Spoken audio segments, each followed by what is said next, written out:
He described it with perfect clarity. The slick spot on the warehouse floor he didn't see. The sharp, sudden twist of his lower back as his feet went out from under him. The agonizing pain that shot down his leg, leaving him stranded and helpless for nearly 20 minutes before a co-worker miraculously found him. Mark's story was a masterpiece of detail, a tragic accident that left a dedicated warehouse manager facing a future of chronic pain. It was a story that cost his employer's insurer over $80,000 in medical bills and lost wages. It was also a complete and utter lie. And today, you will see the exact moment that lie was executed, not in the warehouse, but in a courtroom. When a judge did what no one else had thought to do, he played the tape. This is the world of workers' comp myths, where a compelling story is often worth more than the truth. But we don't deal in stories here. We deal in CCTV receipts. This case, which we've designated Case Code Solitary Fall, is a prime example of the hereges, quem ideologicamente atacamos. These individuals believe the system is a game to be manipulated, and their lies are attacks on every honest payer who follows the rules. Mark was one of these heretics, a trusted employee who bet everything on one simple assumption, that no one was watching. Our narrative begins not with the fall, but with the footage. The initial claim was rock solid because it was unverifiable. He chose a blind spot, a corridor between tall shelving units where he knew, or thought he knew, the cameras didn't reach. His alibi was solitude and sudden, debilitating pain. For months, his word was the only evidence, and it was enough. The medical reports piled up, the physical therapy sessions continued, and the file grew thick.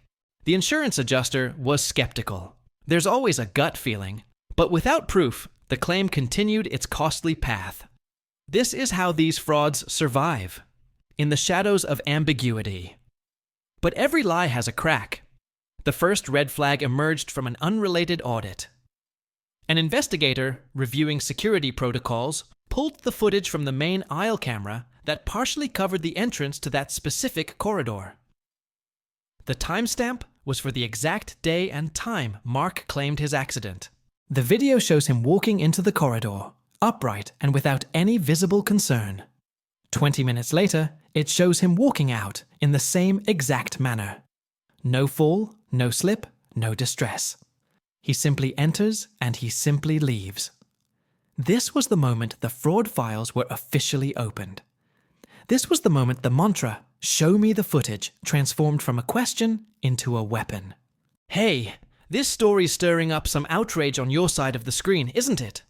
If it is, do me a crucial favor. Comment which state you're watching from, and tell me the exact moment that made your blood boil the most in this case.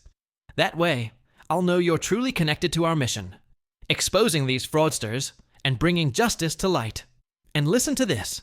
96.3% of the people following these investigations still aren't subscribed to the channel. If you're not part of that group, I'm inviting you to subscribe right now.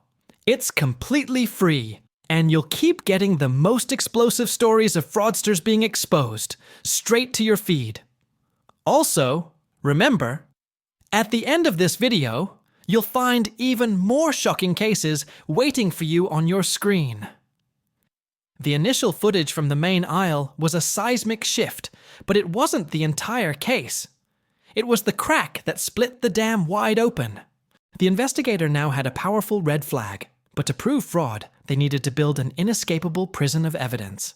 The CCTV receipts from the main aisle proved the absence of an accident, but the fraud files needed to prove the presence of a deliberate lie.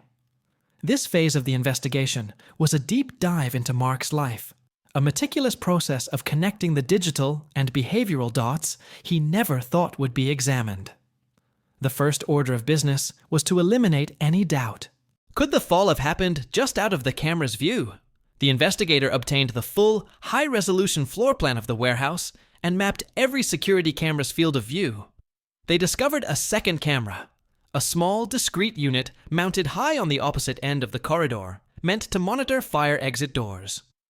Its angle was narrow, but it covered the very spot Mark had described as his personal ground zero. The investigator's heart must have raced as they queued up the footage from that camera, matching the date and timestamp. The playback confirmed everything. For the entire 20-minute window, he claimed to be writhing in agony on the cold concrete. The camera showed an empty, undisturbed corridor. The ghost incident was now a confirmed fact. The silent witness had spoken, and its testimony was devastating. This was no longer a discrepancy. It was a complete fabrication. With the lie now cemented by the CCTV exposes footage, the investigation pivoted to motive and pattern. A subpoena for Mark's financial records revealed a landscape of quiet desperation. He was drowning in debt. 2 maxed-out credit cards, a car loan he was struggling to service, and a personal line of credit that was tapped out. The timeline was undeniable. His financial pressure had been building for over a year, and the accident occurred just as collectors were beginning to circle. This provided the crucial why. The workers' comp claim wasn't an unfortunate result of a workplace injury. It was a strategically timed solution to a pre-existing financial crisis. But the investigation didn't stop there. They began surveilling his social media, and through legal discovery, accessed his personal communications. This is where the staged fall hypothesis transformed into a portrait of audacity. While he was submitting physical therapy reports detailing his inability to stand for more than 10 minutes, he was also messaging a friend about the demanding landscaping project he was undertaking in his backyard, including building a new stone patio. Photos from his own phone, timestamped during the period of his alleged total disability, showed him lifting heavy pavers and operating a plate compactor. He was living 2 lives: the incapacitated victim for the insurance company and the active homeowner in his private time. Every text, every photo, every financial record was another brick in the wall, building an unassailable fraud files dossier that proved this was not an accident, but a carefully considered, though poorly executed, criminal plan. The stage was now set for the final, public confrontation. The fraud files dossier was now complete. It contained the irrefutable CCTV receipts proving the accident never happened, the financial motive, and the digital evidence of his physical capabilities. This was no longer about denying a claim. It was about proving a crime in a court of law. The strategy for the hearing was not to meander through the evidence, but to deliver a single, knockout blow. The defense attorney planned a courtroom reckonings moment so dramatic and definitive that it would leave no room for doubt, interpretation, or sympathy. The entire case would hinge on one piece of evidence and one moment of revelation.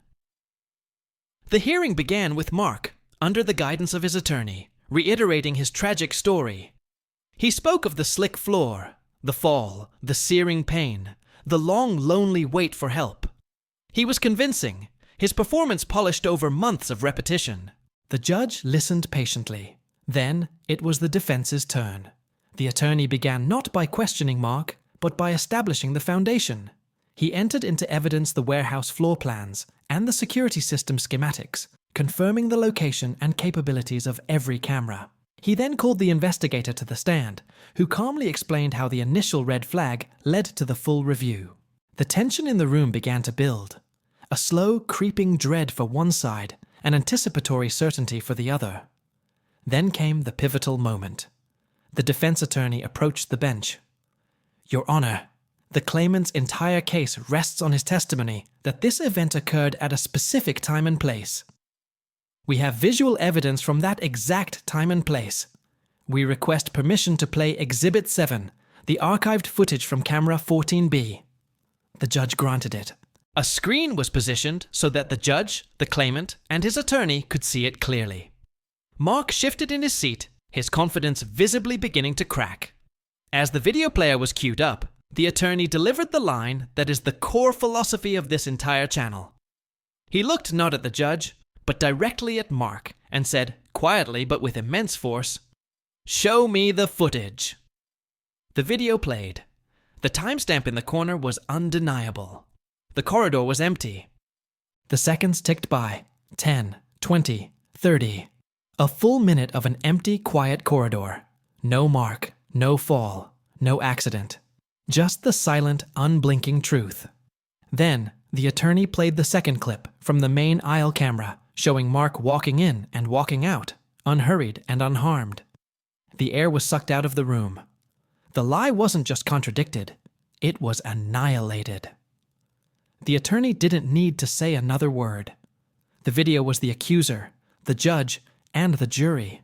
The gavel drop was now a foregone conclusion, its echo already hanging in the air, waiting for the physical impact. The reckoning was imminent. The silence in the courtroom after the footage finished playing was heavier than any sound. The video evidence, the CCTV receipts, had acted as a truth serum, freezing time and stripping away all the layers of legal procedure to reveal the naked fraud at the center of the case. All eyes were on the judge. His face, previously a mask of judicial neutrality, hardened. He slowly removed his glasses, placing them on the bench with a deliberate calm that was more terrifying than any outburst. He then looked directly at Mark, who was now staring fixedly at the table in front of him, his shoulders slumped in utter defeat. The judge's voice, when it came, was low and measured, but each word was a hammer strike. "I have presided over this court for 15 years, he began. "I have seen genuine tragedies and unfortunate accidents, but what I have just witnessed is one of the most blatant, premeditated attempts to defraud this system that I have ever encountered." He then systematically dismantled the entire claim, referencing the so-called accident that the CCTV exposes footage proved was a ghost, a fiction. He cited the financial motive laid out in the fraud files and the social media evidence that painted a picture of a man in full health. "You didn't just lie on a form," the judge stated, his voice rising slightly. "You constructed an elaborate narrative, and you swore to it under oath. You perverted a system designed to help the truly injured." This was the moment the gavel fell, not just in sound, but in spirit. The judge's final words were not just a ruling, but a condemnation. "This case is dismissed with prejudice.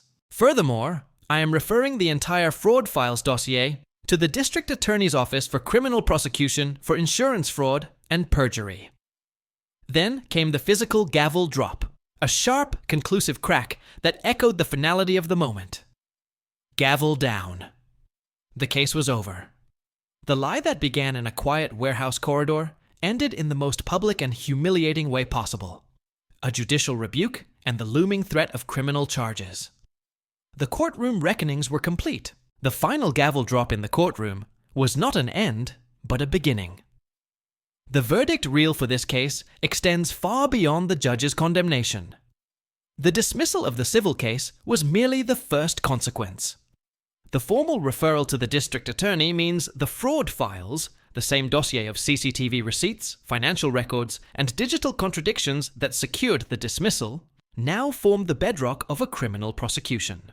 Mark now faces the very real prospect of felony charges for insurance fraud and perjury, offenses that carry the weight of restitution, heavy fines, and potential prison time.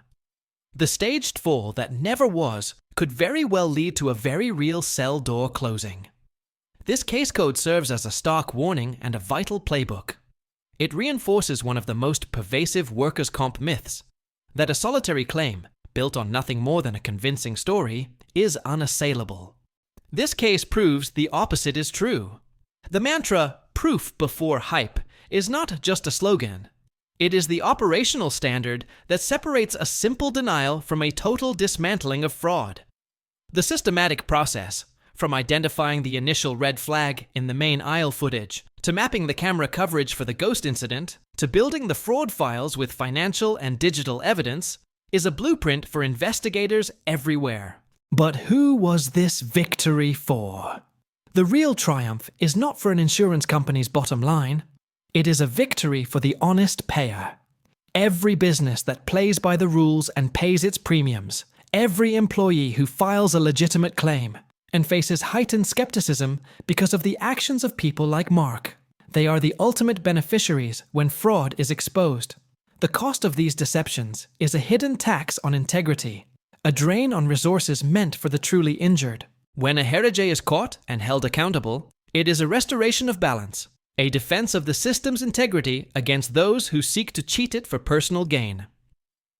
This verdict reel is a message that the silent witnesses are always watching, and the evidence, once found, is merciless. Consider the sheer audacity it takes to look your coworkers in the eye, to sit through medical examinations, and to testify under oath, all while maintaining a fictional story of pain and suffering. This case was never about a bad back. It was about a corrupted character. The real injury wasn't to a spine. It was to the very principle of trust. The judge's words weren't just a legal ruling. They were the sound of society rejecting that corruption. But this victory is a single battle in a much larger war. For every mark who is caught, how many slip through? How many perfect lies are never challenged because the CCTV receipts were never thoroughly reviewed? The frightening truth is that fraud thrives in the gap between deception and diligence. It preys on assumption and routine. The final, unsettling question this case leaves us with is not about the one who was caught, but about the ones who get away. The hereges, Kim, ideologicamente, atacamos are counting on our complacency. The only defense is relentless, evidence-based scrutiny. The only answer is to always demand to show me the footage. This is how a lie is exposed in open court. For the deep dives into how evidence triumphs over deception, make sure you're subscribed.